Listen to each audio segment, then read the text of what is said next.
سرخط مهمترین خبرها: باز یک بلاگر دیگری تاجیک بازداشت شد، برق خانه‌تان خاموش شد، به این رقم‌ها زنگ زنید و تحقیقات رادیویی آزادی درباره فسادکاری در نوتاریوس‌های تاجیکستان.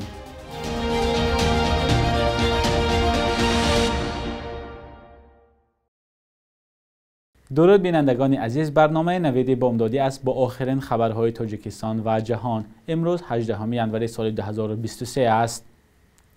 ریاست کارهای داخلی دوشنبه از بازداشت یک بلاگر دیگر خبر داد. این نهاد روز 17 ژانویه در خبرنامه ای گفت حبیب الله همت‌زاده، یک بلاگر 21 ساله، در شبکه‌های اجتماعی اینستاگرام صفحه خود را گشوده پیوسته به پهن نمودن نوارهای تحقیرآمیز و پر از دشنام و الفاظ قبیح مشغول است. نظر همت‌زاده و نزدیکانش معلوم نیست که او در صفحه خود در اینستاگرام چی گفته است. مقامات در این باره جزئیات ندادند. به اطلاع رسمی دادگاه ناحیه شاه منصور، این بلاگر تاجیک را به 5 شبانه روز حبس مأموری محکوم کرده است. در ماه‌های اخیر مقامات چندین بلاگر را به گفتهشان برای استفاده الفاظ قبیح و بداخلاقانه بازداشت کردند. اکثر آنها 10 تا 15 روز در حبس ماندند. بازداشت بلاگران بحث‌های زیاد را در شبکه‌های اجتماعی به میان آورد. یک گروه از این عملکرد مقامات طرفداری کردند، اما گروه دیگر آن را نقض حقوق انسان گفتند. بینندگان عزیز، نظر شما در این باره چی است؟ می توانید در زیر این برنامه نویسید.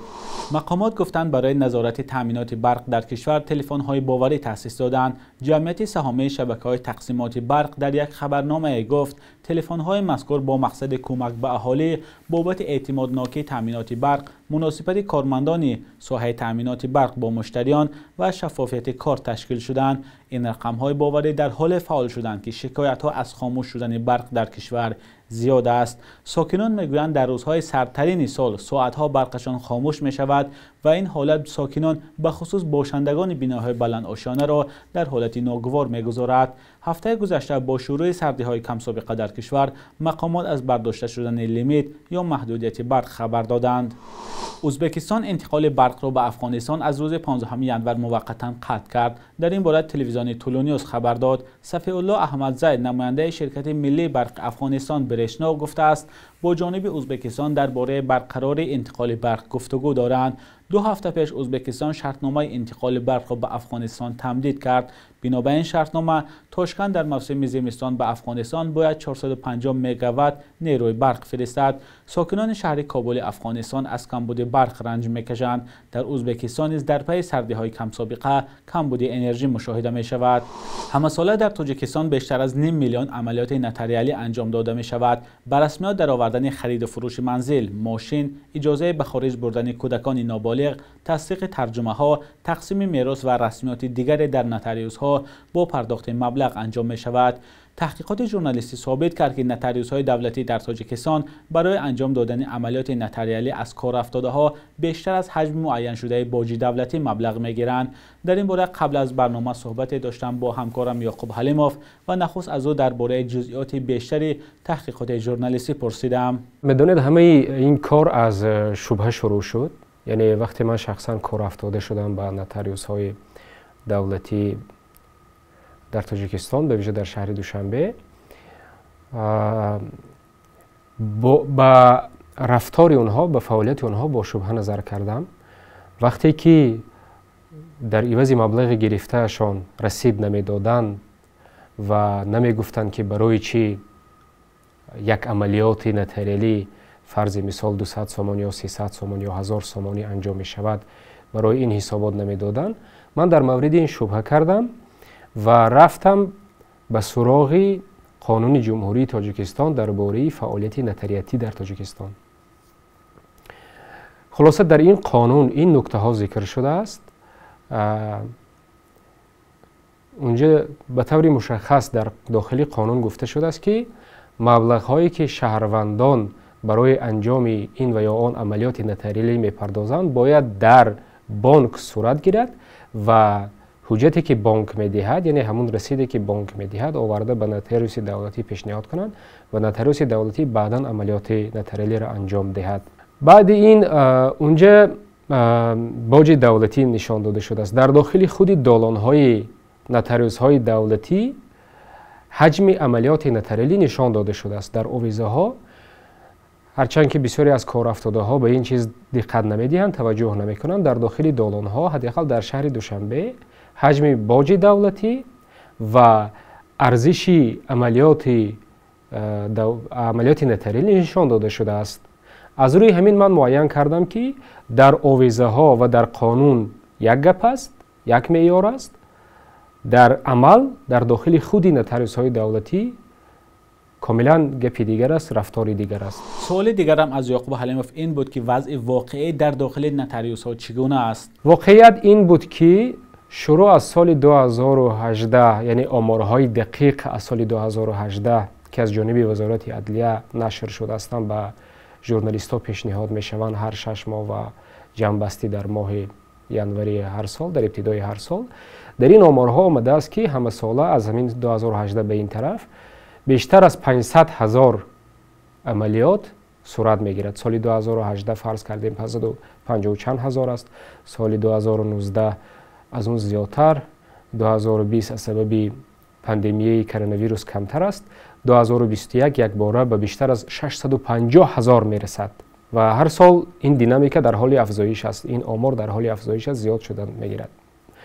خلاصه وقتی در قانون نشان داده شده است که باید مبلغی که شهروندان برای عملیات نتریلی میپردازند در خودی حجت ها سند ها نشان داده شود، در خودی همون وکالتنامه ها نشان داده شود، در این نشان داده شده نمی شود. یعنی من اثبات کردم واقعیت این است که مبلغ نتریوس های دولتی از شهروندان میگیرند، در داخل خود نتریوس ها میگیرند، در عوض وی رسید نمیدهند، خودی مبلغ گرفته شده رو در وکالتنامه ها نشان نمیدهند و هیچ کفالتی نیست که همه اون مبلغی که شهروندان میپردازند به طور رسمی باشد، قانونی باشد و تا بودجه دولت رفته رسد.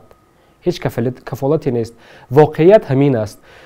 پرداخت مبلغ‌هایی که به نتریوس‌ها وارد میشوند در حال افزایش است، تعداد کارافتاده‌ها در حال افزایش است، اما قانون رعایت نمی‌شود. متن کامل تحقیقات ژورنالیستی درباره فعالیت نتریوس‌های دولتی در تاجیکستان دوام روز در سامانه رادیوی آزادی به نشر می‌رسد. سامانه ما را با نشان azadi.org و azadi.mobi پیگیری کنید. وکالتدار حقوق انسان در ترکیه شرف ملکیوش روز دوشنبه 16 ینور خبر داد که با میانروی ترکیه بزرگترین تبادل اسیران نظامی میان اوکراین و روسیه آماده می شود. با گفته وی نقشه عملیات بشردوستانه عبارت از 3 مرحله آماده شده است. جانب اوکراین برای تبادل روی خط عبارت از 800 اسیر و جانب روسیه روی خط عبارت از 200 اسیر را پیشنهاد کرده است. ترکیه همچنین پیشنهاد دالان بشردوستانه را توسط استانبول دارد که از این دالان پیش از همه مجروحان نظامی و آسایشته، کودکان و زنان و افراد کلانسال می توانند استفاده برند. بخش یک روز تاریخ را در تقدیم خرامان بقازاده ببینید که مهمترین تحولات تاریخی در روز 18 ینور را فرا میگیرد.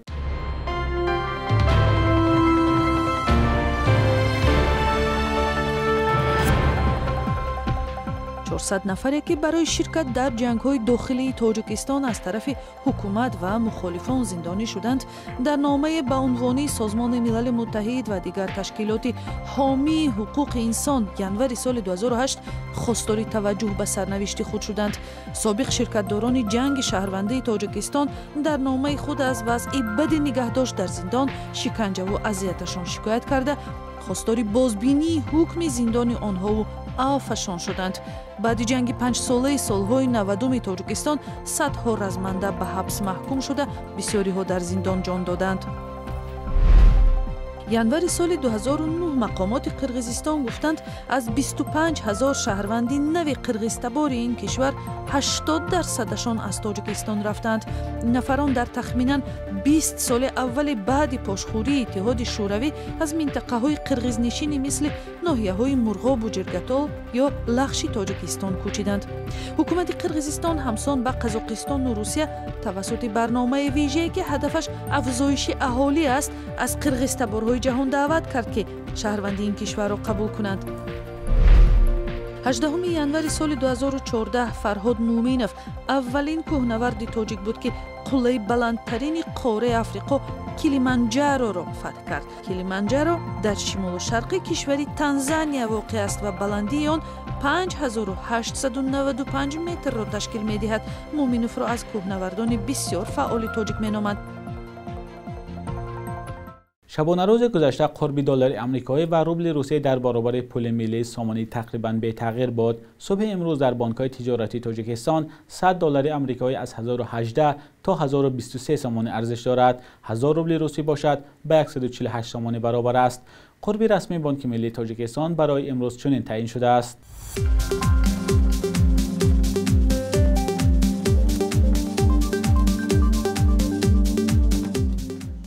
بینندگان عزیز، این آخرین بخش در برنامه نوید بامدادی بود. ما همیشه منتظر نظر و پیشنهادهای شما هستیم. تا فردا در همین وقت و ساعت، خدا نگهدارتان.